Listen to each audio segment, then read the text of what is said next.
So thank you, ladies, for joining us. We're joined by the School Library Association of New South Wales, and they're just going to discuss how COVID has affected associations and how they've been working through it and what they're seeing in the future. Okay, thank you. Fantastic. Oh. Yeah, no, thank you for coming along. It's great to have an opportunity to have a chat.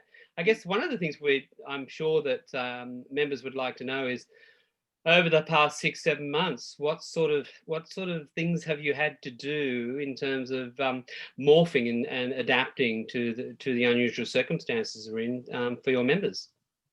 Okay, thanks, David. So look, we were really in a great position, I think, when COVID came along, possibly more so than other associations. And I guess that's partly due to the nature of teacher librarianship, that it's a fairly isolated profession. You know, there's often only one teacher librarian in each school. So the position we were starting from was we were diversely spread geographically. So we have been relying on online communication already to a certain extent. So the technology was certainly familiar. The other thing is we'd been, again, because of our disbursement, we'd been conducting all our management committees meetings through Zoom. So again, we were very familiar with that way of communicating. So I guess rather than having to change our practice significantly, we tended to increase the online component, and sort of obviously the face-to-face component was left behind a little bit. But I thought to sort of expand on that I guess Karen and Lynn might like to chip in a little bit. Lynn, do you want to go? Yeah, look, I'm happy to go. I think for us, we actually found that when we were first, when there was already discussions being raised about the sort of changes that could be happening in term 2 for schools in terms of COVID-19, we had just completed and held a face-to-face conference in early March. And I think about the weekend after that, everything started to shut down or lock down. So we had already had a program in place with our regular online meetups that we'd been running for probably at least the last 18 months. We've been running those, and successfully. So as Di said, some of our members were very used to that kind of interaction in supporting professional learning. But we had already planned to have a conference in early September of this year. And it was not long before we realised that it was safer to actually make that decision to actually not run face-to-face. So I think as an association, we were fairly agile. We then decided to establish an international speaker series where pretty quickly in sort of late March, early April, we secured some overseas presenters, given that our membership weren't having access to international conferences. A number of teacher librarians do actually like to attend international conferences. They're quite connected beyond not just the state but Australia. So we felt that this was an area where we hadn't seen other associations, like other professional teacher librarian associations from other states, actually take this approach. So I think that was very successful, bringing our international speakers to our members. And we actually did that on a Saturday morning from 9 o'clock till 11 a.m. And while some people may have thought we wouldn't have been getting people out of bed on Saturday morning for PL, it actually was a great success. And we offered a registration for the complete series of 4 sessions, and the majority of people who registered actually registered for the whole series. That's excellent, isn't it? Fantastic. Yeah. So now I might just hand over to you, Karen, to sort of build on the other PL that we've been doing. And that has changed. The face of professional learning has really changed. That's impacted my role a lot as Vice President of Professional Learning. But really, the International Speaker Series was thanks to Lynn, who had some great overseas connections. And I think just to tap in there, those speakers weren't doing the speaking tours that they were normally doing as well because of COVID, and they were based in the States and Canada. So that was really great for them to be able to still connect and get some professional learning happening from their presentation side of things.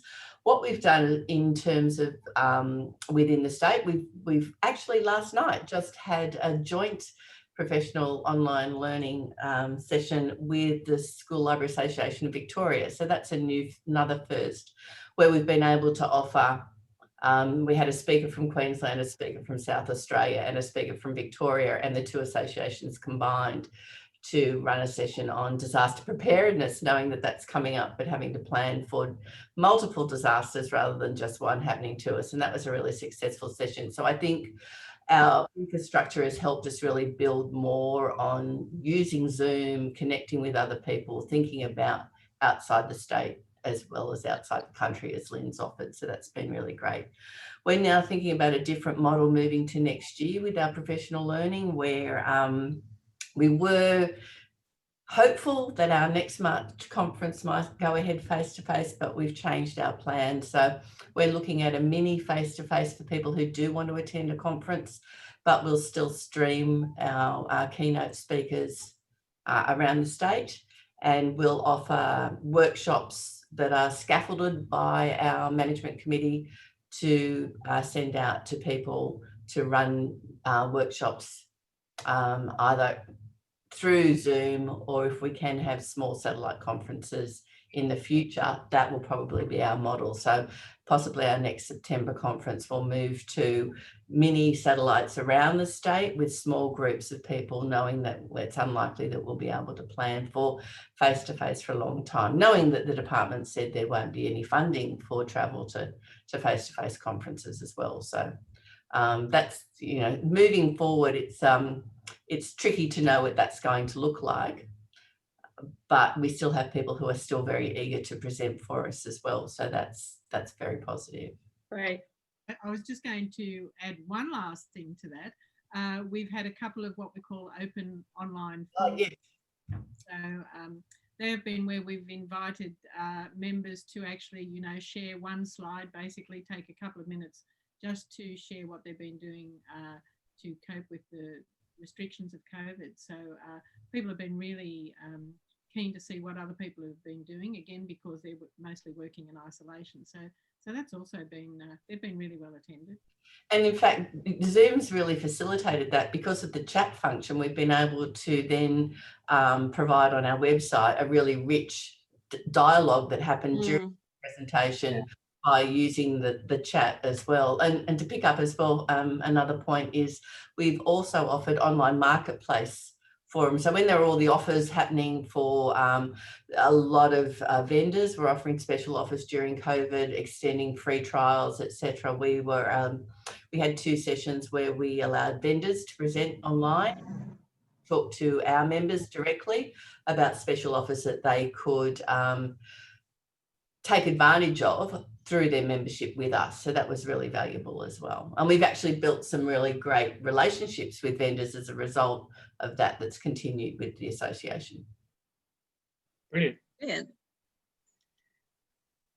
So what do you feel are other things that you can implement in 2021 in regards to all your association?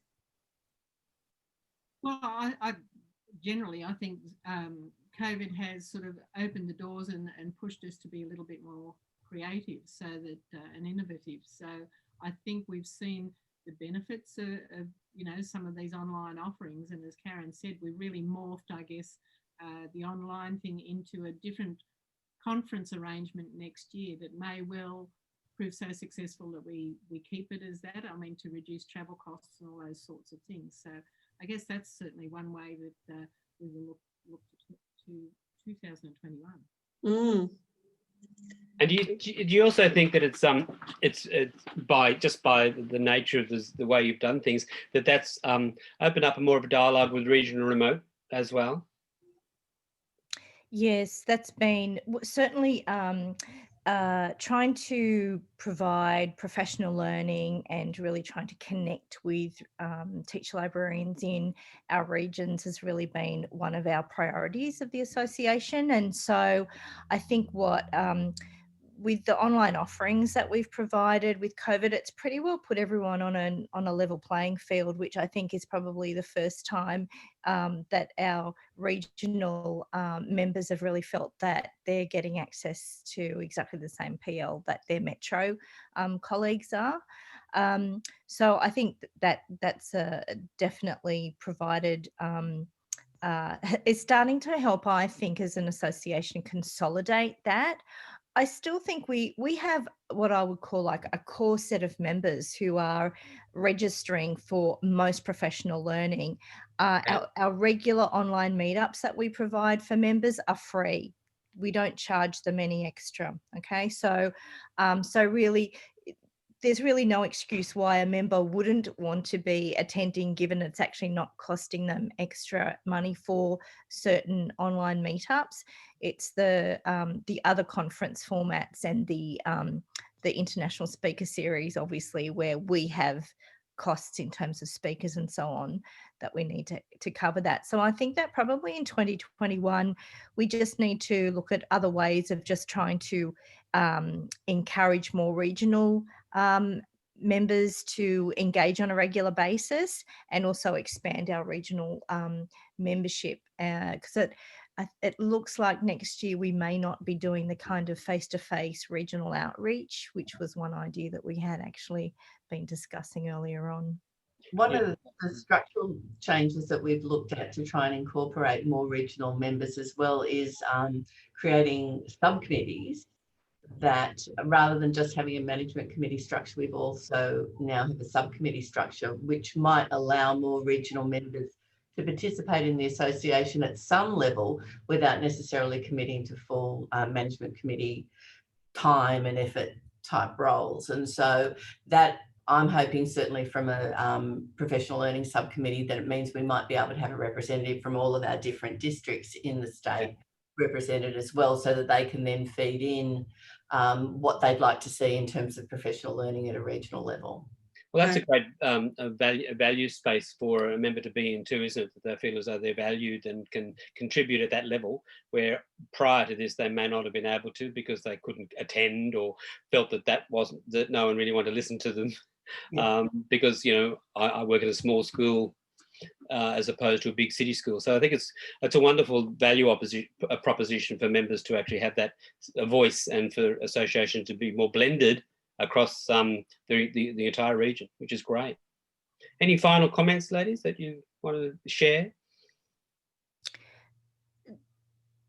Di, do you just want to mention about the skilling up of our members as a result of doing Zoom pre-COVID? Yes, we didn't have that question, but one of the reasons we liked the question about, you know, what opportunities has this presented, other than, I guess, accessing our members, but what we found, because our members were engaging in technology use, many of them, when the lockdown, etc., the move to online learning came along, many of the teacher librarians were able to actually take a leadership role within their school. Yep. Which, you know, is great to help establish the value of the school library, etc. So they had the knowledge and skills to actually be, you know, training the other staff, providing professional learning for other staff. So in the use of Zoom and other technologies. So that was really a bonus for us out of COVID. That's fantastic. Well, it sounds like you've been you have been incredibly busy, incredibly adaptive.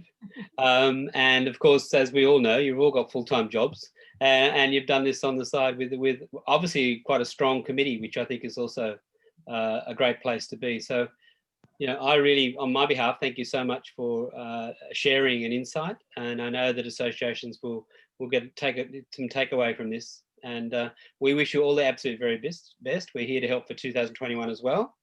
And I'll hand back to Devane just to close off the session, but thank you. Thank you so much for joining us, ladies. It's really good to hear your feedback and how the COVID has affected you. And I'm sure all the other associations that we'll be sharing this with will be interested in this as well. So thank you so much for your time. I'm looking forward to working with you all. Thank you. All the very best. Thank you. Thanks. Right.